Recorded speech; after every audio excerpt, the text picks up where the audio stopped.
Mon nom est Julieta Marleau. J'ai 32 ans. Mardi dernier, dans l'après-midi. J'étais agenouillé sur le carrelage de la cuisine de la maison de ville que je possède. En train de serrer le dernier boulon d'une porte d'armoire qui refusait de s'aligner correctement. Le mode d'emploi était plié à côté de moi, froissé et taché à force d'avoir été utilisé. Un tournevis dans une main, mon téléphone posé en équilibre sur le comptoir derrière moi. Diffusant un podcast bas et oubliable. Des bruits ordinaires, une vie ordinaire. Ce genre de moment domestique tranquille qui vous persuade que vous construisez quelque chose de solide. C'est alors qu'Evan s'est éclairci la gorge. Je n'ai pas levé les yeux tout de suite. Je me souviens avoir pensé qu'il avait un ton étrangement formel. Comme s'il s'apprêtait à demander une faveur qu'il avait déjà décidé de mériter. Julieta. A-t-il dit. Il faut qu'on parle. Ces mots arrivent toujours déguisés, voix calme, posture neutre. Comme s'il n'était pas sur le point de mettre le feu à quelque chose. Je me suis retourné, toujours à genoux, et je l'ai vu debout près de l'îlot de cuisine. Les bras croisés, la mâchoire crispée, le regard concentré, mais pas sur moi. Il avait l'air d'avoir répété. Tu devrais probablement arrêter ce que tu fais. A-t-il ajouté. Je me suis redressé. J'ai brossé la sueur de mes jeans et je me suis appuyé contre le comptoir. Qu'est-ce qui se passe? Il a expiré lentement.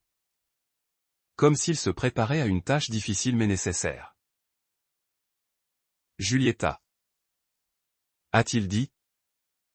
Je pense qu'il est temps d'admettre que ça ne marche plus. Les mots sont tombés de travers. Pas à cause de ce qu'il disait. Mais à cause de la façon nonchalante dont il les avait lâchés dans l'espace entre nous. Comme s'il annonçait un conflit d'emploi du temps. J'ai attendu. Il a continué. Mes amis pensent que je peux faire mieux. Voilà. Aucune excuse, aucune hésitation. Pendant une seconde, la pièce a basculé. Pas de façon spectaculaire. Pas de bourdonnement dans les oreilles. Juste un léger et nauséeux décalage, comme manquer une marche dans un escalier. Je sors du tableau. A-t-il poursuivi. Et je pense que tu devrais commencer à t'y préparer. Sortir du tableau. Je l'ai regardé. Essayant de concilier l'homme debout devant moi avec celui qui avait emménagé dans cette maison en plus tôt, ne portant qu'un sac de voyage, une cafetière et des promesses sur l'avenir. Je suis chef de projet dans une société financière régionale ici à Austin, rien de glamour. Rien de tape à accent grave-l'œil, mais stable. Cette maison de ville, 3 chambres, un petit jardin derrière. Des planchers de bois que je rénove moi-même, mais venus par morceaux. Une partie d'héritage de mon père. Une partie d'années d'économies agressives et de budget très peu sexy. Evan n'avait jamais payé de loyer. Il cherchait sa voie, construisait une marque, explorait des opportunités. Ses revenus fluctuaient sauvagement. Certains mois quelques centaines de dollars, d'autres rien du tout. Je me disais que les relations n'étaient pas des bilans. Que le soutien n'était pas censé être transactionnel. Il s'est rapproché. Je ne veux pas que ça devienne compliqué, a-t-il dit. Donc je pense qu'il vaut mieux que tu commences à chercher un autre endroit où vivre. J'aurai besoin de quelques mois pour remettre mes finances en ordre. Mais je ne veux pas que tu te sentes pressé. Pendant un instant, je me suis vraiment demandé si je l'avais mal entendu. Un autre endroit où vivre. Dans ma maison.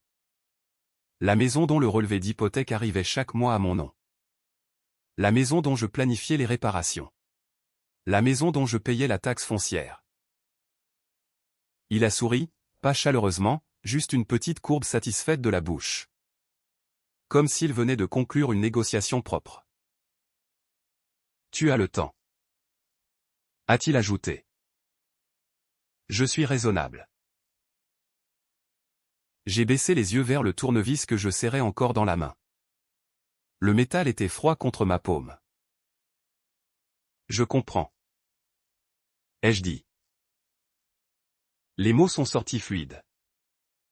Réguliers. Cela a semblé le déstabiliser. Ah bon? J'ai posé le tournevis sur le comptoir, en l'alignant soigneusement avec le bord.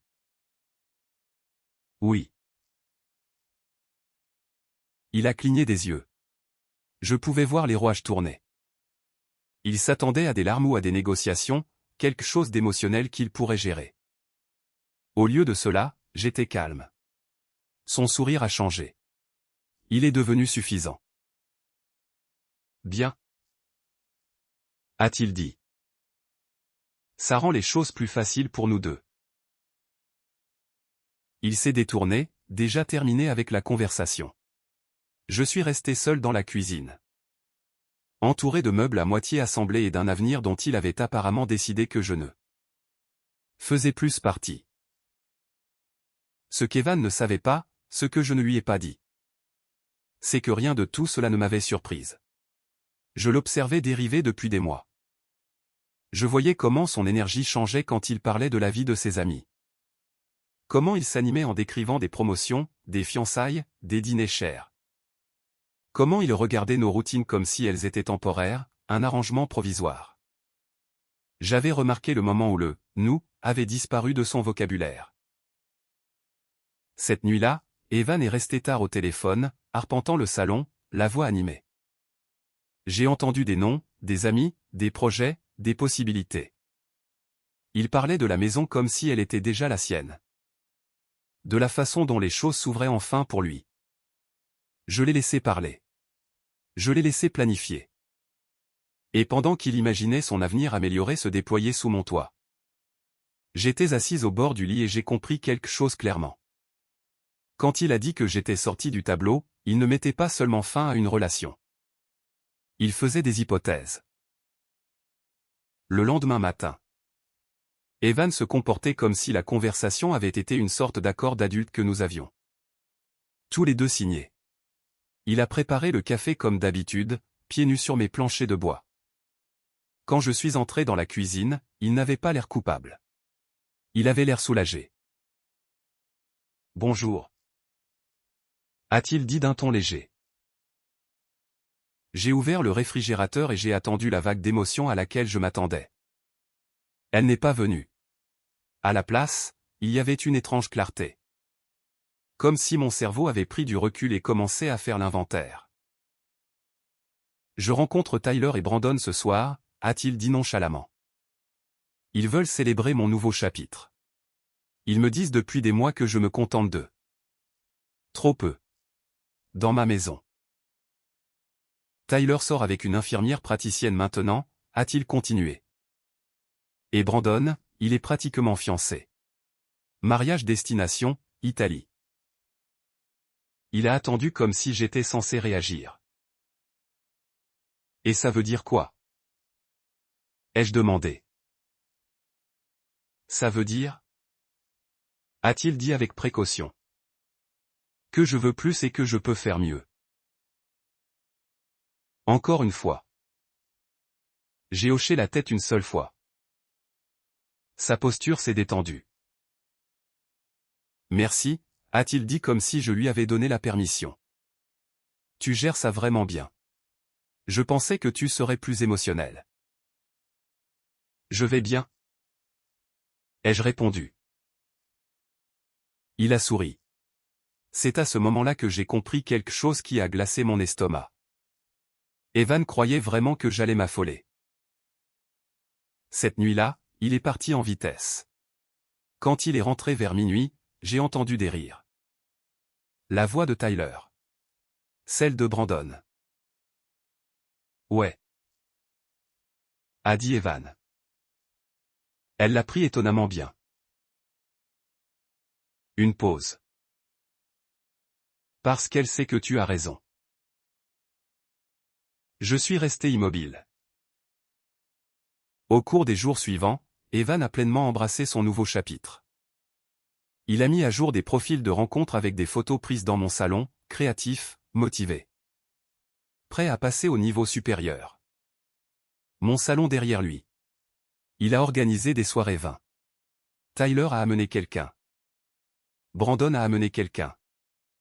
Ils se sont assis sur mon canapé et ont parlé d'ambition et de la façon dont certaines personnes se contentaient d'être en sécurité. Julieta est sympa, a dit Tyler un soir. Mais elle n'est pas exactement excitante. Ouais, a approuvé Brandon. La stabilité peut être étouffante. Evan a ri. Je suis resté dans mon bureau, porte fermée, et j'ai commencé à bouger discrètement. Documents, photos, les outils de mon père. Pas tout, juste ce qui comptait. Un après-midi. Evan s'est appuyé contre l'encadrement de ma porte. Tu as de la chance de trouver un endroit? Je m'en occupe. Il a hoché la tête? Satisfait. Ce même jour, j'ai ouvert un email. Patricia Chen, avocate spécialisée en immobilier. J'ai cliqué. Evan ne le savait pas encore, mais il avait déjà perdu le contrôle de la fin.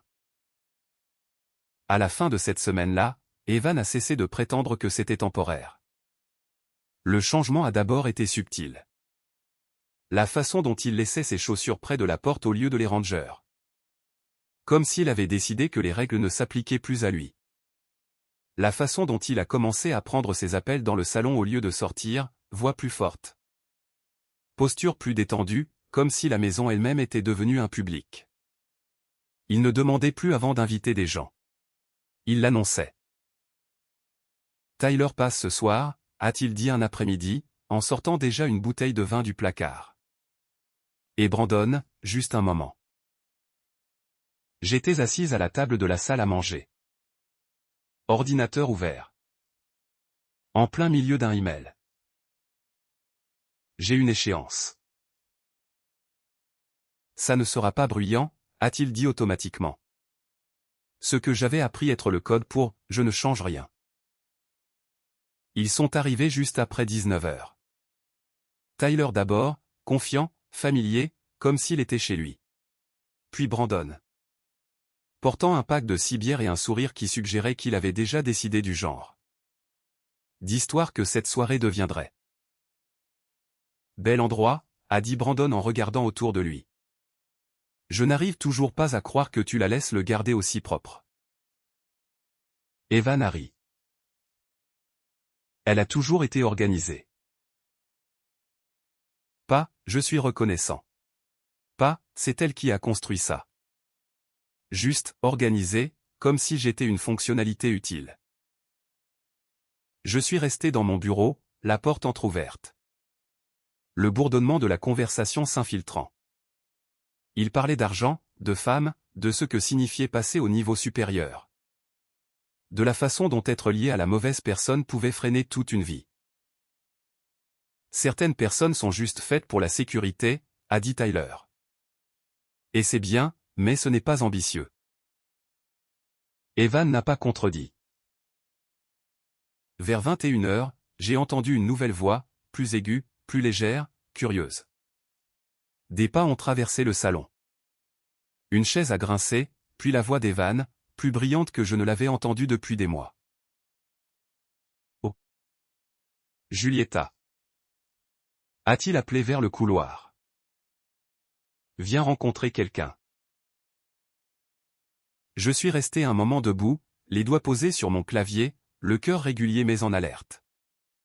Puis je suis sorti. Une femme était assise sur mon canapé, attirante d'une façon naturelle.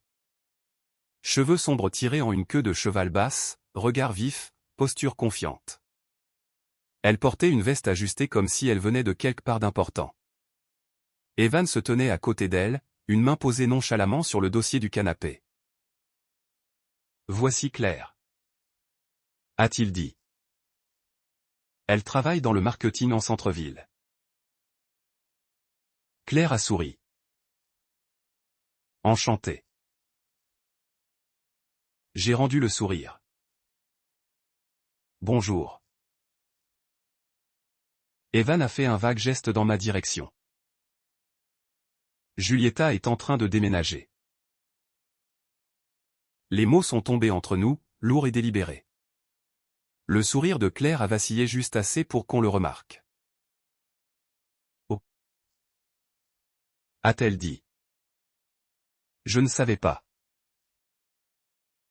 C'est bon. A coupé Evan rapidement. On gère ça en adulte. En adulte. J'ai hoché la tête une seule fois. Polie. Distante. Profitez de votre soirée, ai-je dit. Puis je me suis retourné vers le couloir sans attendre la permission. Plus tard. J'ai entendu Claire demander. Alors? Depuis combien de temps tu vis ici? La réponse d'Evan a été fluide. Répétez. Assez longtemps. C'est à ce moment-là que ça a cliqué. Il n'était pas seulement en train de passer à autre chose. Il réécrivait l'histoire. Evan a amené Claire de plus en plus souvent. Parfois pour un café, parfois pour le dîner. Parfois assez tard pour que je n'ai pas besoin de me demander ce que cela signifiait. Elle marchait pieds nus dans ma maison comme si elle l'attestait. Elle commentait l'éclairage, l'agencement. Le potentiel de l'endroit si quelqu'un y investissait vraiment. Une fois, elle s'est tenue dans l'embrasure de ce qui était autrefois mon bureau et a dit. Ça pourrait faire un super studio si on abattait ce mur. Evan a hoché la tête comme s'il l'imaginait déjà. Ils ont commencé à parler de la maison comme de « notre endroit ». Pas une seule fois ni l'un ni l'autre ne m'ont regardé en le disant. J'ai ajusté mes routines, travaillé plus tard, pris des pauses déjeuner plus longues. Appris exactement quelle nuit Evan serait à la maison et lesquelles non. Je chronométrais mes mouvements comme de la logistique. Le garde-meuble se remplissait lentement. D'abord mes livres, puis mes vêtements d'hiver. Puis la photo encadrée de mon père qui se trouvait sur l'étagère du salon. Celle qu'Evan avait un jour qualifiée de « un peu déprimante ». Je l'ai enlevée pendant qu'il était sorti. Il n'a rien remarqué. Un après-midi, je suis rentré et j'ai trouvé le salon réarrangé. Le canapé avait été déplacé. De nouveaux coussins avaient remplacé les miens. Une œuvre d'art abstrait était appuyée contre le mur, encore emballée dans son plastique. C'est quoi? Ça? Ai-je demandé. Evan a à peine levé les yeux de son téléphone. Oh. Claire a eu des idées. On expérimente juste. Expérimenter. Dans ma maison. C'est temporaire. A-t-il ajouté. Comme si cela rendait les choses meilleures. J'ai hoché la tête. Ce vendredi soir, Evan a organisé une autre réunion. Vin, rire, musique basse mais insistante. Je suis resté dans ma chambre, porte fermée, à écouter. À un moment, j'ai entendu Evan dire. Une fois que Julieta aura complètement déménagé, je pense repeindre dans des tons plus chauds. Plus accueillants. Quelqu'un a demandé. Elle est d'accord avec ça? Evan n'a pas hésité. Elle s'en sortira. C'est le bon choix pour tout le monde. J'ai fixé le mur en face de mon lit, le souffle régulier, non pas parce que ça ne faisait pas mal, mais parce que j'avais cessé d'essayer de le corriger. Lundi après-midi, j'étais assise en face de Patricia Chen dans un bureau tranquille du centre-ville.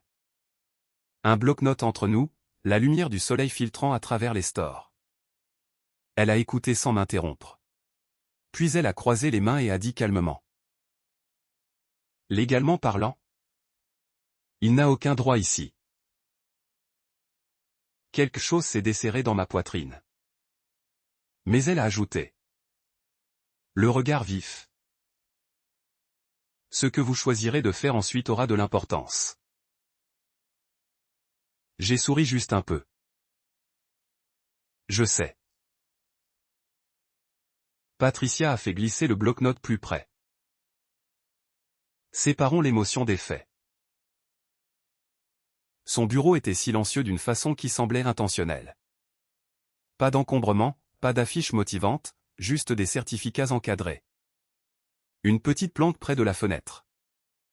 Et un bureau qui avait l'air de n'avoir jamais contenu quoi que ce soit d'inutile. Fait numéro 1, a-t-elle dit en tapotant son stylo.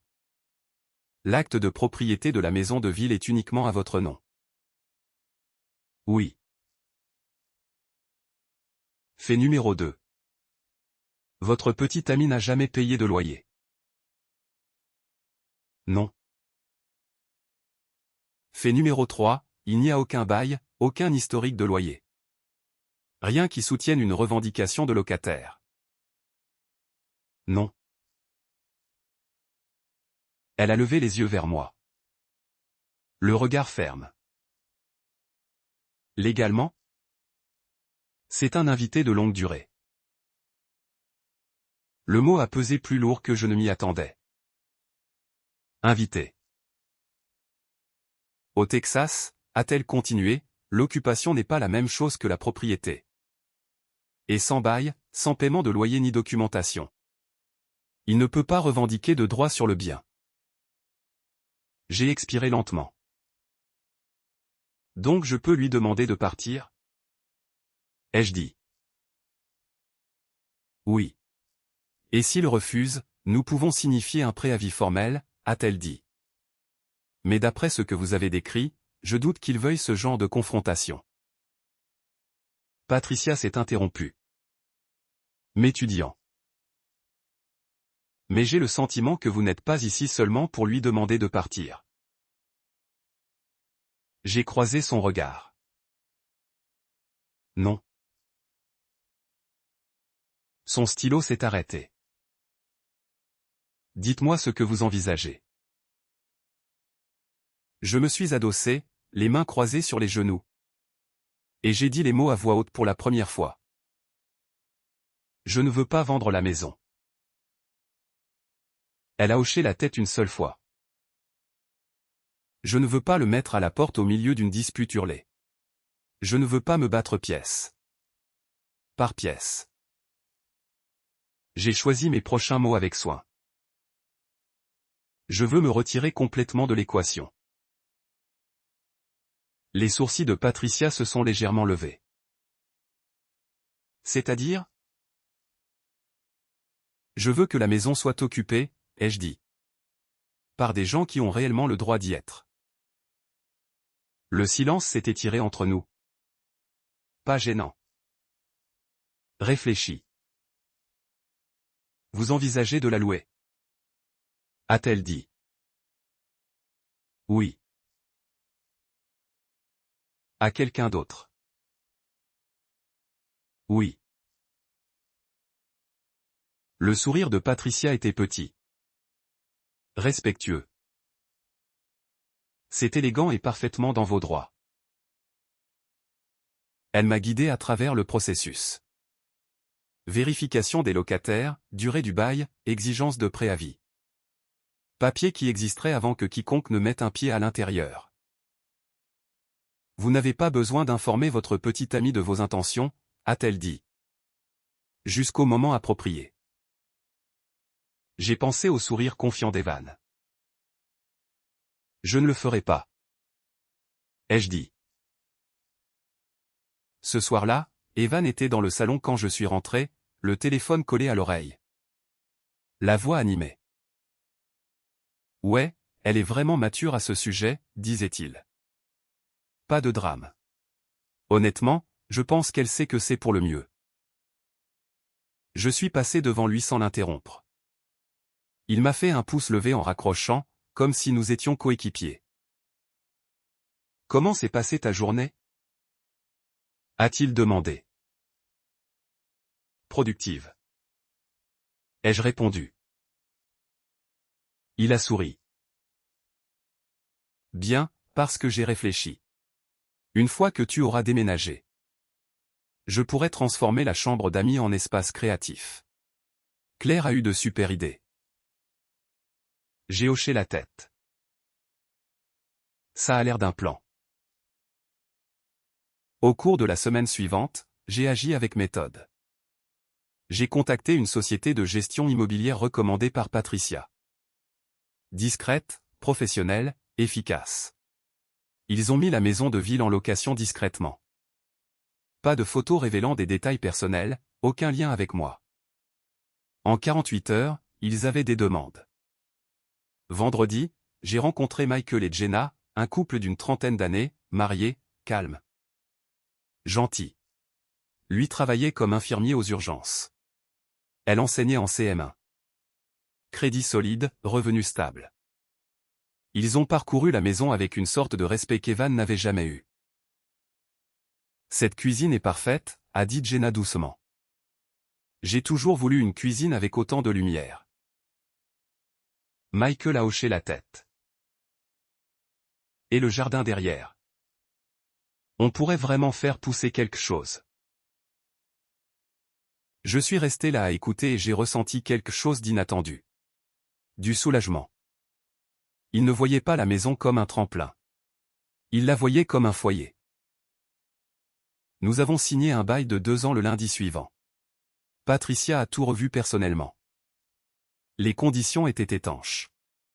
La date d'emménagement était fixée. 8 semaines plus tard. Les revenus locatifs couvriraient mon hypothèque, les taxes foncières. Et laisseraient un confortable surplus. Quand j'ai signé mon nom en bas de la page, quelque chose s'est mis en place. Cette nuit-là, Evan a commandé à emporter et s'est versé un verre comme s'il célébrait quelque chose. J'ai parlé à ma mère aujourd'hui, a-t-il dit nonchalamment. Elle pense que toute cette transition est vraiment saine pour moi. J'ai souri faiblement. C'est super. Il m'a regardé. Évaluant. Tu t'en sors. Hein? Je gère? Ai-je dit. Il a hoché la tête? Satisfait. Parce que dans son esprit, gérer signifiait que je m'affolais. Au moment où la date d'emménagement a été fixée, Evan s'était pleinement installé dans un avenir qu'il avait inventé sans jamais vérifier les petits caractères. Il marchait dans cette maison comme un homme qui avait déjà gagné quelque chose. Une propriété décontractée. La façon dont il s'appuyait contre les encadrements de porte. La façon dont il parlait des semaines à venir comme si elles étaient déjà décidées. Il a commencé à dire aux gens que j'avais du mal. Pas de façon ouvertement cruelle. Juste avec ce ton doux et compatissant qui lui permettait de paraître généreux tout en me marchant dessus. Je pense qu'elle a du mal à trouver un endroit, l'ai-je entendu dire au téléphone un après-midi. Vivre à Austin, ce n'est pas bon marché, et elle est, tu sais, pragmatique. Pragmatique. Comme si c'était un défaut. Cette nuit-là, quand il m'a trouvé en train d'emballer une boîte de livres, il s'est arrêté dans l'embrasure. Tu n'as pas besoin de te presser, a-t-il dit. Je sais que c'est probablement écrasant pour toi. Je vais bien. Ai-je répondu. Il a hoché la tête. Satisfait. Bien. Je ne veux juste pas que tu aies l'impression que je te pousse dehors. L'ironie pesait lourd dans ma poitrine. Il me poussait dehors. Il voulait juste croire que je partais de mon plein gré. Pendant ce temps, sa vie devenait plus bruyante. Claire commençait à venir plus tôt le soir, laissait ses chaussures près de la porte. Accrochait une veste au crochet près des escaliers comme si elle l'avait toujours utilisée. Une fois, je suis rentré et je l'ai trouvée à l'îlot de cuisine, ordinateur ouvert. En train de faire défiler des idées de rénovation. Oh, a-t-elle dit joyeusement en me voyant. On parlait juste d'ouvrir cet espace. Nous. Evan ne l'a pas corrigé. Au travail, j'ai gardé ma routine normale. Aucun délitement visible. Pendant les pauses déjeuner, je finalisais mes propres plans. Un appartement d'une chambre en centre-ville, immeuble sécurisé. 15 minutes à pied de mon bureau. J'ai signé le bail discrètement. Date d'emménagement, 3 semaines avant l'arrivée de Michael et Jenna à la maison de ville. Ample marge. À la maison, Evan prenait mon efficacité pour du désespoir. Un soir, il s'est assis en face de moi à la table de la salle à manger. En train de faire défiler son téléphone. Tu sais, a-t-il dit nonchalamment. Brandon pense que ça va être vraiment bien pour toi. Un nouveau départ. Ah oui? Ai-je demandé. Ouais, a dit Evan. Parfois les gens ont besoin d'une remise à zéro. Quelque chose de plus petit, moins de pression. Plus petit. J'ai souri faiblement. Peut-être. Il s'est adossé. À l'aise. Tu verras. Dans quelques mois. Tu me remercieras probablement. C'est à ce moment-là que j'ai réalisé quelque chose d'important. Evan ne supposait pas seulement que la maison deviendrait la sienne. Il supposait que l'histoire le deviendrait aussi. Que dans le récit, il serait celui qui m'avait dépassé, et moi la femme qui n'avait pas su suivre. Je l'ai laissé la voir. À la 6e semaine. Evan a cessé de traiter la maison de ville comme un espace partagé et a commencé à la traiter comme une preuve. La façon dont il ouvrait la porte sans vérifier si j'étais à la maison. La façon dont il corrigeait les livreurs quand ils demandaient mon nom. La façon dont il parlait de la maison de façon décontractée, confiante. Comme si la propriété était une question de ton. Notre endroit, a-t-il dit un après-midi dans son téléphone. Ouais, c'est parfait pour recevoir. J'étais dans le couloir, assez près pour entendre chaque mot. Il a raccroché et s'est retourné, surpris de me voir. Oh. A-t-il dit. Je ne savais pas que tu étais là. Je le suis. Ai-je répondu. Il a haussé les épaules. Imperturbable. Bref. Les parents de Claire pourraient passer ce week-end. Juste pour un petit bonjour. Ses parents? Ai-je demandé. Ouais, a-t-il dit en s'éloignant déjà. Ils sont en ville. J'ai pensé que ce serait bien qu'ils voient l'endroit. Il n'a pas demandé. Samedi après-midi.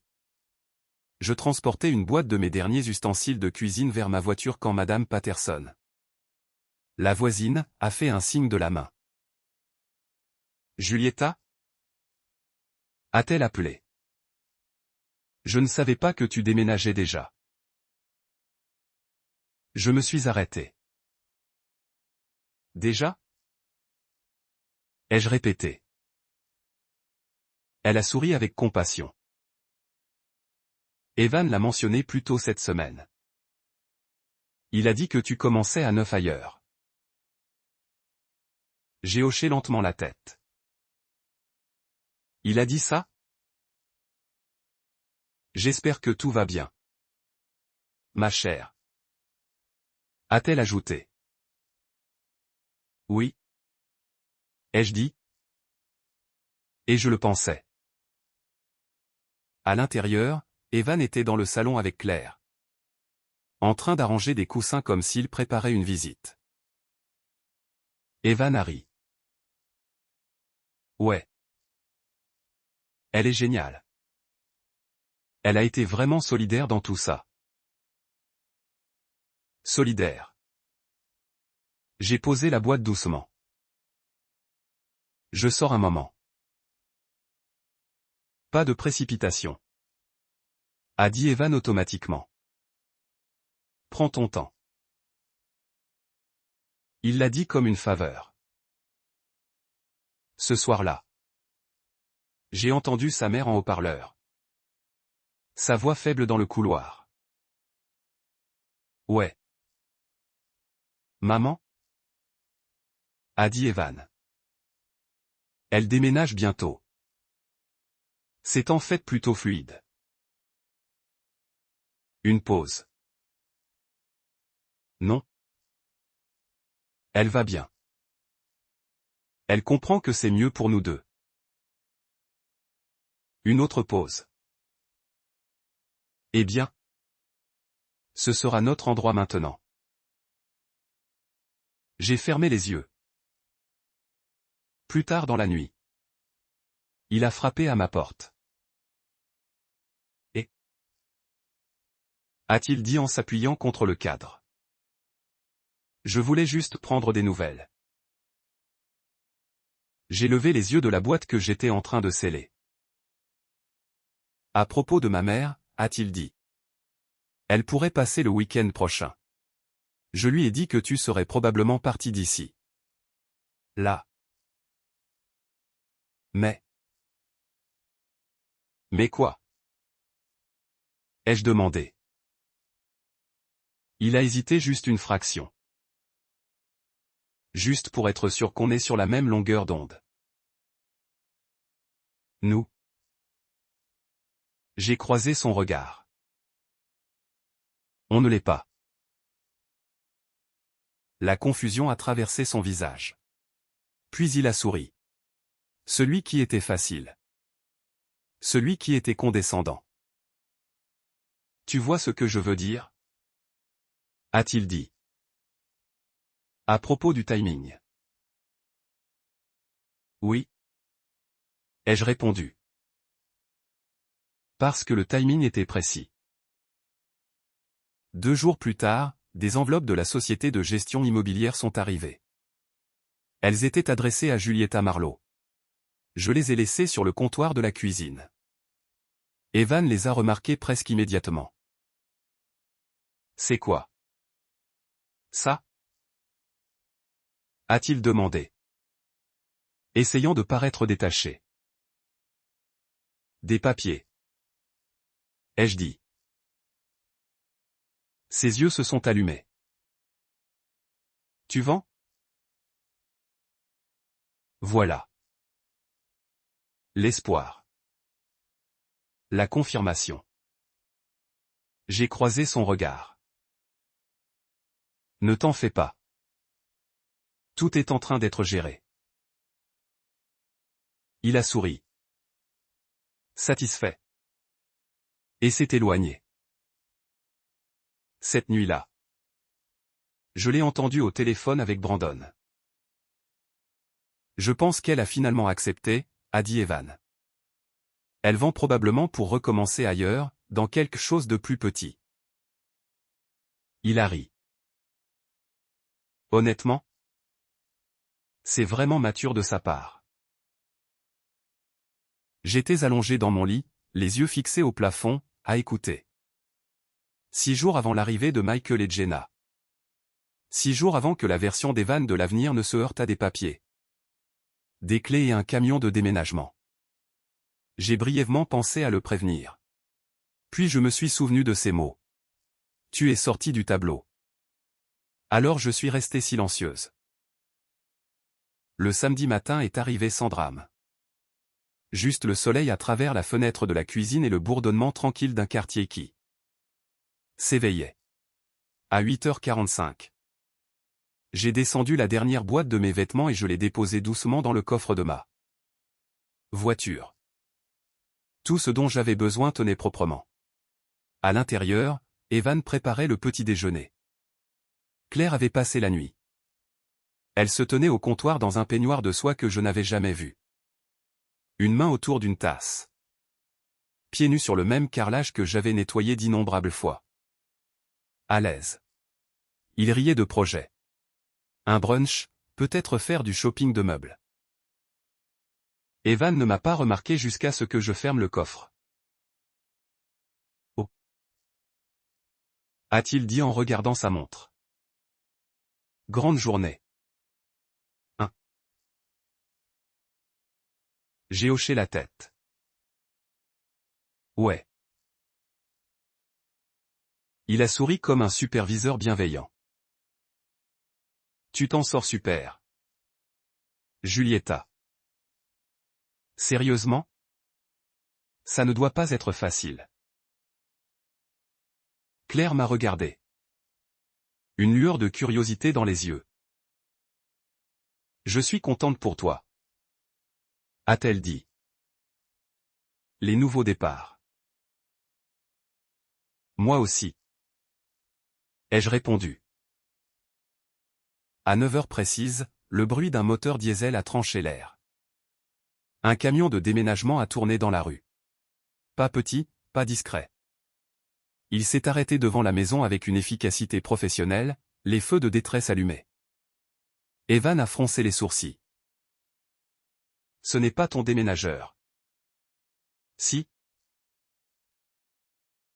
Je n'ai pas répondu. Une deuxième voiture a suivi, puis une autre.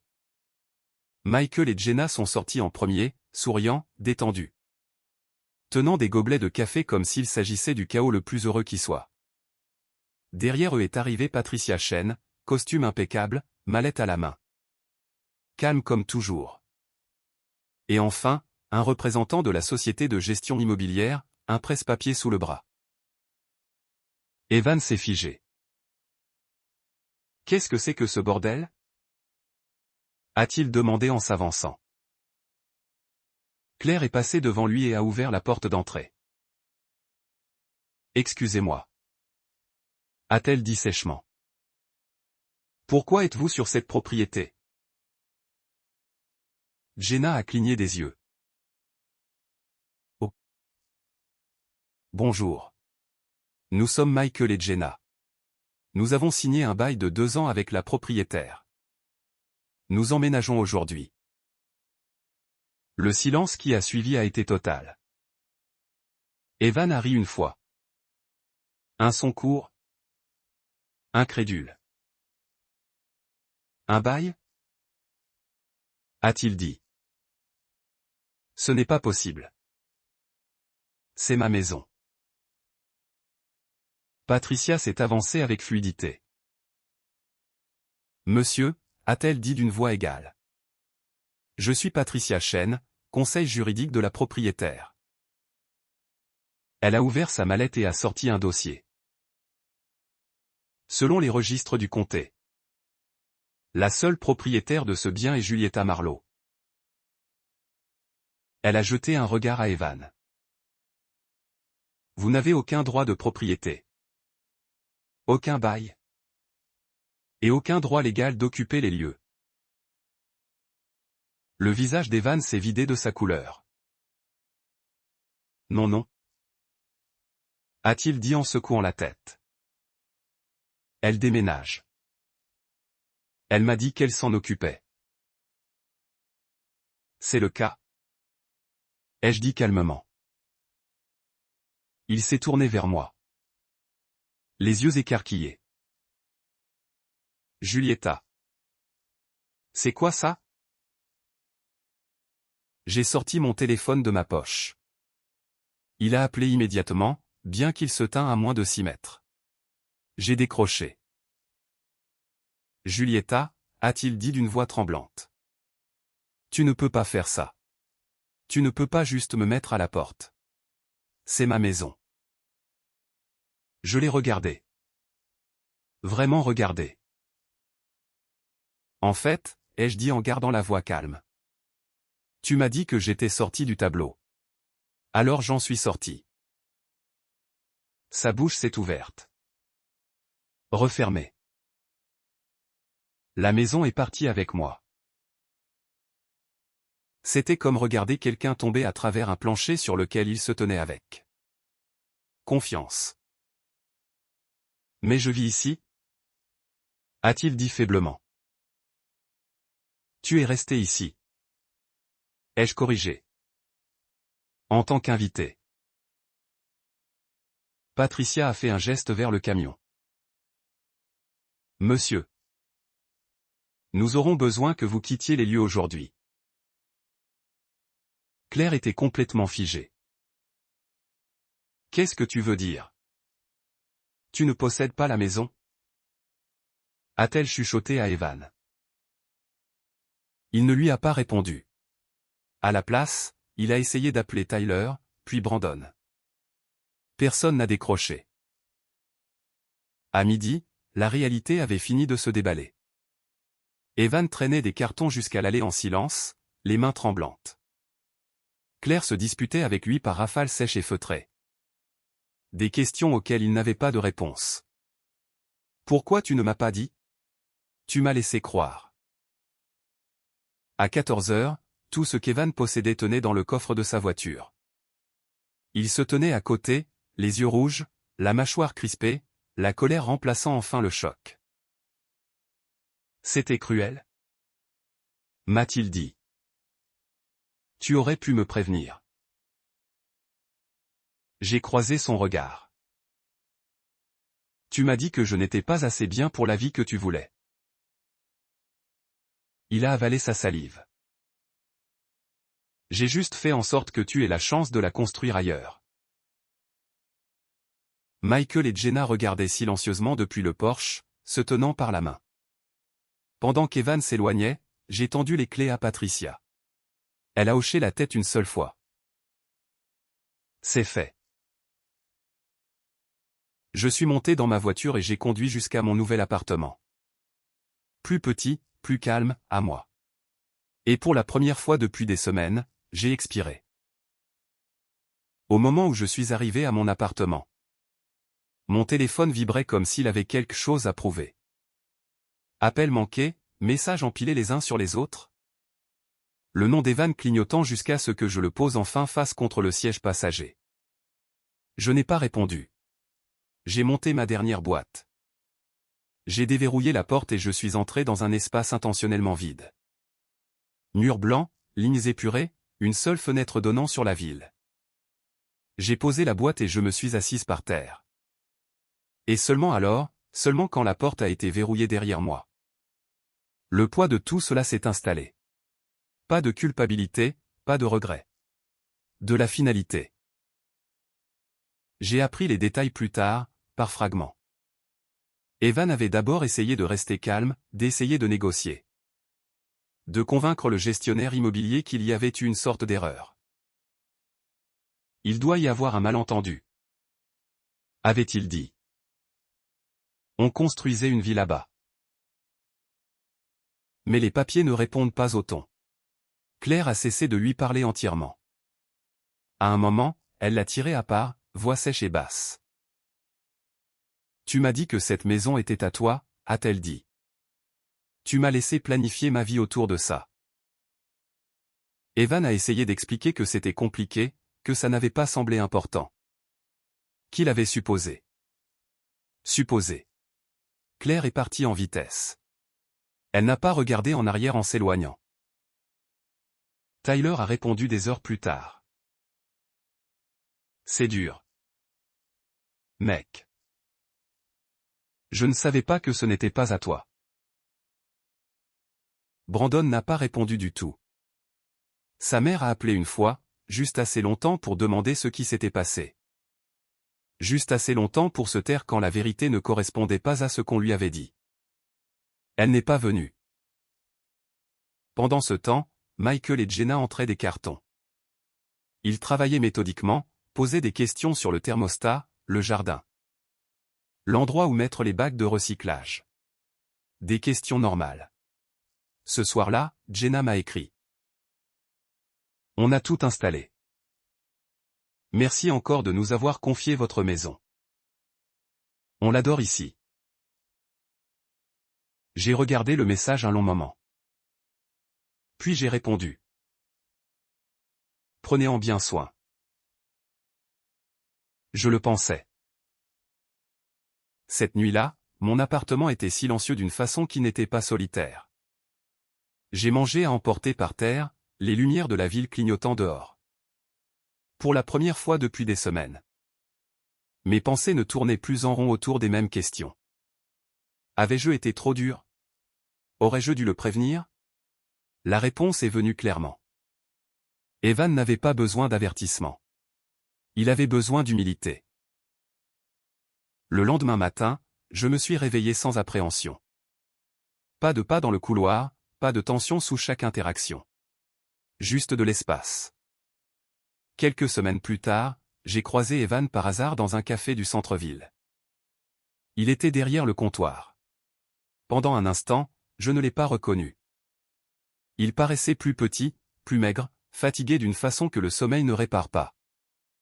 Quand il m'a vu, ses épaules se sont raidies. A-t-il dit doucement. Bonjour. Ai-je répondu. Un silence gêné. J'aurais dû apprécier ce que j'avais. A-t-il dit finalement. J'ai hoché la tête une seule fois. Peut-être. Il a attendu comme s'il s'attendait à un pardon, à une clôture selon ses termes. Je ne la lui ai pas donnée. J'ai laissé un billet de 20 $ sur le comptoir pour un café à 5 $ et je lui ai souhaité bonne chance. Pas par pitié. Par distance. Parce que la vérité, c'était que je ne voulais pas de vengeance. Je voulais juste qu'il vive avec les conséquences de la vie qu'il avait choisie sans moi dedans. Parfois. La chose la plus puissante que l'on puisse faire quand quelqu'un ne valorise pas ce que l'on apporte dans sa vie, c'est de l'emporter avec soi en partant. Quelques semaines se sont écoulées avant que l'histoire ne trouve pleinement sa nouvelle forme. Pas pour Evan. Pour moi. La maison de ville a cessé de ressembler à quelque chose que j'avais perdu et a commencé à ressembler à quelque chose que j'avais libéré. Michael et Jenna envoyaient de temps en temps des nouvelles. Des photos du jardin d'herbe que Jenna avait planté. Un message sur la façon dont Michael avait fini d'installer une petite salle de sport à la maison. Dans le sous-sol. Les revenus locatifs arrivaient sur mon compte à l'heure. Hypothèque couverte, taxe foncière gérée. Un coussin silencieux qui grossissait sur le compte d'épargne. Mon appartement a commencé à avoir l'air habité. J'ai acheté un canapé que j'aimais vraiment. Accroché des tableaux sans demander l'avis de personne. Au travail, ma concentration s'est aiguisée. Les réunions semblaient plus légères. Il s'est avéré que lorsqu'on cesse de dépenser de l'énergie émotionnelle à essayer d'être assez bien. Pour quelqu'un qui s'est engagé à vous mal comprendre, on en récupère beaucoup. De temps en temps, Evan me traversait l'esprit, mais de loin. Comme un chapitre dont je me souvenais clairement mais que je n'avais plus besoin de relire. J'entendais des choses, bien sûr. Qu'il logeait chez un ami pour un temps, que le job au café était temporaire. Qu'il disait aux gens que la rupture l'avait changé. Peut-être. Mais le changement qui vient de la conséquence est différent du changement qui vient de la croissance. Je n'ai pas repris contact. Je n'en avais pas besoin. Un soir, debout à la fenêtre de mon appartement, regardant la ville s'installer dans la nuit. Ça a finalement cliqué. Ce n'était pas une question de maison ou de bail. C'était une question de ce qui se passe quand quelqu'un prend votre calme pour de la faiblesse et construit son avenir là-dessus. Evan croyait que la confiance était de la propriété. Ce qu'il n'avait jamais pris en compte, c'était la personne qui avait tenu tout cela stable pendant qu'il rêvait. Moi, je voulais exactement ce qu'il avait demandé, une vie sans moi dedans. Et parfois, la meilleure réponse au fait d'être dévalorisé n'est pas la confrontation. C'est la clarté. On ne discute pas. On ne supplie pas. On les laisse avoir leur version des événements. Et ensuite, on emporte ce qui est à soi. Je ne sais pas quand je rencontrerai quelqu'un de nouveau. Je ne suis pas pressé. Pour la première fois depuis longtemps. Ma vie ne ressemble plus à quelque chose pour lequel je passe une audition. Elle ressemble à la mienne. Et c'est plus que suffisant.